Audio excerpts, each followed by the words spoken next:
Seja muito bem-vindo ao Confessionais e esse é o nosso devocional semanal do nosso breve catecismo de Westminster.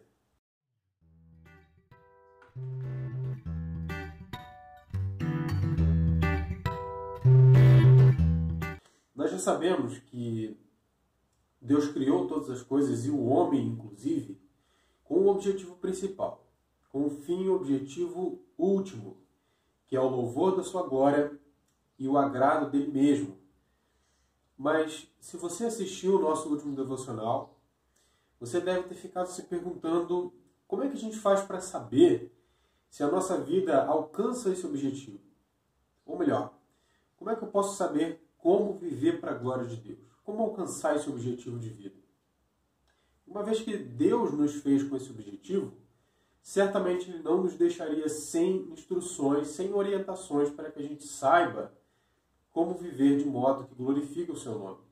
E a segunda pergunta do breve catecismo de Westminster diz o seguinte: que regra Deus nos deu para nos orientar na maneira de viver para o glorificar e agradar? E a resposta é que a palavra de Deus, que se acha na escritura do Antigo e do Novo Testamento, a única regra que orienta a maneira de viver para o louvor e a glória de Deus. E antes de qualquer coisa, eu desejo esclarecer que os autores desse documento, quando disseram que a palavra de Deus se acha nas escrituras do Antigo e do Novo Testamento, não estão sugerindo que a Bíblia contém ao invés de ser ela toda a palavra de Deus. Na verdade, o que eles querem dizer é que ao longo de toda a Bíblia, ao longo de toda a Escritura, nós encontramos palavra de Deus, diretrizes de Deus para que a nossa vida sirva para esse propósito último de glorificar o seu nome. Essa noção de que a Bíblia contém e não que ela é a palavra de Deus é uma prerrogativa do movimento de teologia liberal. Isso é muito perigoso, nós devemos nos afastar disso para o mais longe possível. É melhor ficar com a ortodoxia cristã, aquela que já vem interpretando a Bíblia desde a Reforma Protestante e que remete a antes da Reforma. Agora, voltando ao cerne do nosso assunto, a Escritura é a regra de fé e prática do crente. Ela é o manual de vida do crente. Quando Moisés estava prestes a transferir para Josué a tarefa de continuar a conduzir o povo de Israel para dentro da sua terra prometida, aquela terra que Deus havia prometido para Abraão lá atrás, ele deu uma ordem expressa para Josué. Disse a ele: olha, medita na lei do Senhor constantemente e não se afaste dela. Mais para frente na Escritura, no Salmo 1, a gente vê a distinção que há entre um homem bem-aventurado e um ímpio. E ali aquele salmo aponta para a diferença que existe entre esses dois homens. E ela é uma diferença básica. O homem bem-aventurado, ele medita na palavra do Senhor, ao contrário do ímpio. Ali nós vemos duas pessoas, duas maneiras de vida, dois destinos completamente diferentes. No Salmo 119, versículo 11, o autor diz que guardou a palavra de Deus no coração para não desagradá-lo. Por fim, apesar de haver muitas outras referências que a gente pudesse citar aqui, desejo falar de apenas mais uma.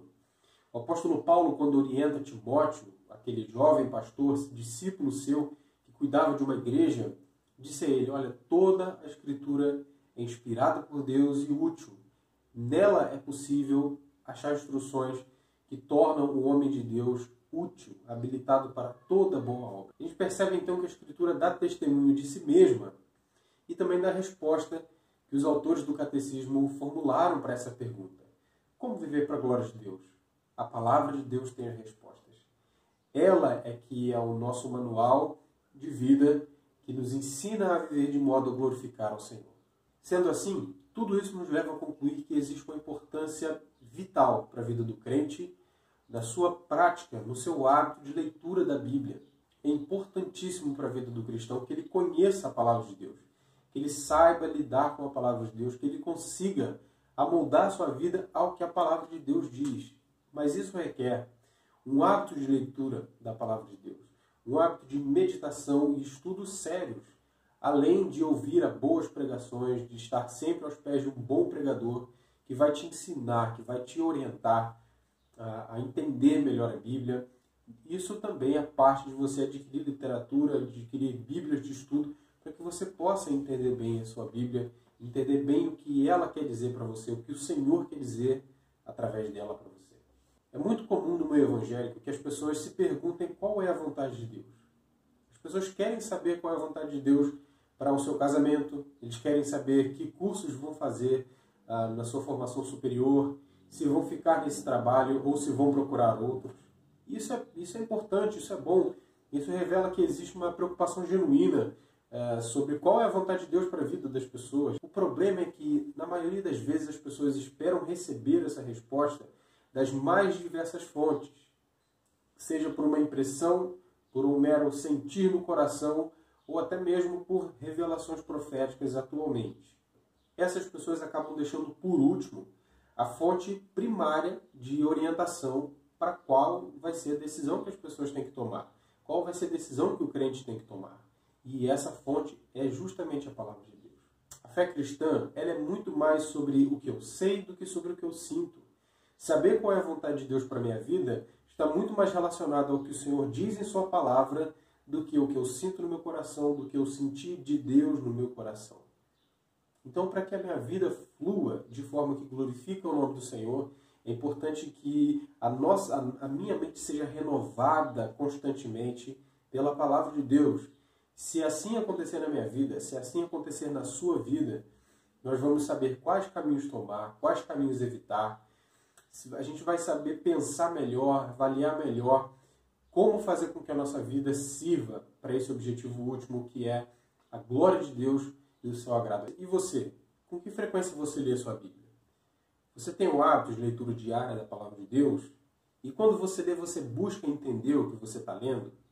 E depois disso, procura meditar e descobrir se a sua vida se encaixa naquilo que a Escritura está dizendo, ou se ela vem sendo reprovada pelo que a palavra de Deus diz. Bom, se você não tem esse hábito, procure desenvolvê-lo. Leia a Bíblia, medite no que a Escritura diz, procure entender o que o texto diz. Só assim, e só assim você vai conseguir fazer com que a sua vida caminhe em direção ao alvo da nossa existência, da sua existência, que é a glória de Deus e o seu agrado eterno. E também só assim você vai fazer com que a sua vida encontre deleite no Senhor, quando você cumprir a sua vontade, porque você conhece a sua vontade pela palavra de Deus. E aí, essa reflexão foi útil para você? Você acha que ela serve para alguém que você conhece? Você acha que um amigo seu, um irmão seu, alguém da sua igreja vai ser edificado assim como você foi por esse vídeo? Então, curte o vídeo, compartilha com eles, se inscreva nesse canal e ajude a gente a crescer com essa nossa proposta de trazer para você meditações semanais no breve Catecismo de Westminster.